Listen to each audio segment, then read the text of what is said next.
নমস্কার বন্ধুরা, BTV update 03 YouTube চ্যানেলে তোমাদের সকলকে স্বাগতম।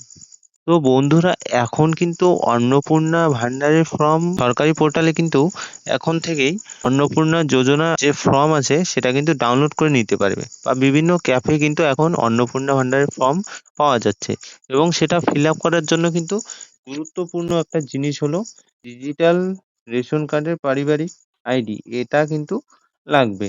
এটা কিন্তু এখানে এই নাম্বারটা, আইডি নাম্বারটা লিখতে হবে। তো এই আইডি নাম্বার তোমরা কোথা থেকে পাবে, কিভাবেই বা পাবে? তো টেনশনের কোনো কারণ নেই, চিন্তার কোনো কারণ নেই। তোমরা নিজের মোবাইল দিয়ে ঘরে বসে 1 মিনিটে বের করে নিতে পারবে এই ডিজিটাল আইডি নাম্বার। তো চ্যানেলে যদি নতুন হয়ে থাকো, অবশ্যই চ্যানেলটিকে সাবস্ক্রাইব করে নাও, পাশে থাকা বেল আইকনটি অলে করে দাও। আমরা কিন্তু প্রত্যেকটি সরকারি আপডেট বা প্রত্যেকটি জব আপডেট এই চ্যানেলে আপলোড করে থাকি। তো চলো আমি দেখিয়ে দিচ্ছি তোমরা এই ফ্যামিলি আইডি নাম্বার বা পারিবারিক আইডি নাম্বার কোথায় পাবে। তো ফ্যামিলি আইডি বের করার জন্য সবার প্রথমে ক্রোম ব্রাউজার ওপেন করে এখানে সার্চ দেবেন ফুড ডট এখানে সার্চ দেবেন food.wb.gov.in। এটা সার্চ করে নেবেন। এটা সার্চ করার পর কিন্তু এরকম একটা ইন্টারফেস চলে আসবে।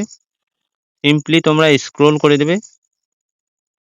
স্ক্রোল করে এই যে দেখতে পাচ্ছ ভেরিফাই রেশন কার্ড, এটাতে কিন্তু ক্লিক করে দেবে। তো এটাতে ক্লিক করার পর এরকম একটি ইন্টারফেস চলে আসবে।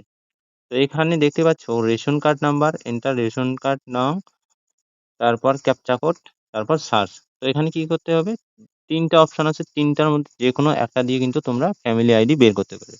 তো এখানে আমি আধার কার্ড নাম্বার দিয়ে ফ্যামিলি আইডি বের করব। তো এখানে আমি আধার কার্ডটা সিলেক্ট করে নিলাম।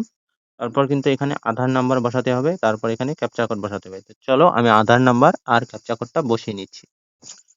তো আমার কিন্তু আধার নাম্বার এবং ক্যাপচা কোড বসানো হয়ে গেছে। তারপর এখানে কিন্তু সেন্ড ওটিপি, এটাতে ক্লিক করতে হবে। এটাতে ক্লিক করার পর কিন্তু ওটিপি চলে আসবে। তোমার আধার কার্ডের সাথে যে মোবাইল নাম্বারটা রেজিস্টার আছে সেই মোবাইল নাম্বারে কিন্তু একটা ওটিপি চলে আসবে। এই ওটিপিটা এখানে বসিয়ে নিচ্ছি। তো ওটিপি বসানোর পর এখানে সাবমিট ওটিপি, এটাতে ক্লিক করতে হবে। তো এটাতে ক্লিক করে দিলাম।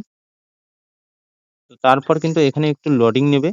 তারপর কিন্তু এখানে কিন্তু সম্পূর্ণ ডিটেলস কিন্তু চলে আসবে তোমার, ঠিক আছে? তো এখানে কি কি থাকবে, আরসি ক্যাটাগরি, নাম, father's name, age, date of birth, gender, address, EPS নাম, আধার নাম্বার। তারপর নিচে কিন্তু দেখতে পাচ্ছ এখানে ফ্যামিলি আইডি নাম্বার, ঠিক আছে? ONORC ফ্যামিলি আইডি, এটা কিন্তু তোমাদের ফ্যামিলি আইডি নাম্বার। এদিকে কিন্তু ফ্যামিলি আইডি নাম্বার লেখা থাকবে। তো এটা নোট করে নেবে। আজকের ভিডিওটা কিন্তু এইটুকুই ছিল। আবার দেখা হচ্ছে নতুন আরেকটি ভিডিও নিয়ে। ভিডিওটি যদি ভালো লাগে অবশ্যই একটা লাইক করে দাও এবং চ্যানেলটিকে সাবস্ক্রাইব করে নাও।